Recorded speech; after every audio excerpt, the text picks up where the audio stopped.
This production line is dedicated to achieving the standardized processing of paddy into finished rice. Improve the processing efficiency and production capacity of rice. Guarantee the stability of rice quality.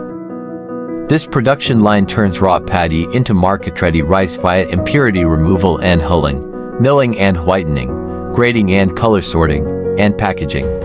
The truck stops beside the unloading hopper and starts unloading.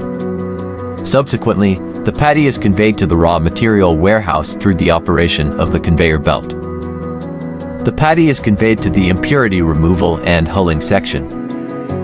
Cylindrical screens, rotary screens, and stoner machines can remove impurities from paddy.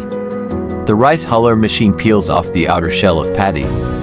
The paddy separator separates unhulled paddy from hulled brown rice. Brown rice enters the rice milling section. Peel off the bran and germ of brown rice to turn it into white rice.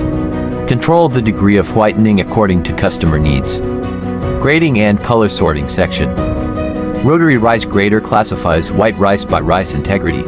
Whole rice flows out from the end of the sieve surface and enters the rice color sorter. Color sorters can accurately identify and remove yellow rice grains, ensuring uniform color of the rice. Rice length grater separates broken rice from whole rice to enhance the commercial value of rice. Finished polished rice enters the packaging section. The PLC control system enables the packaging scale to quantitatively weigh the finished rice according to the preset weight.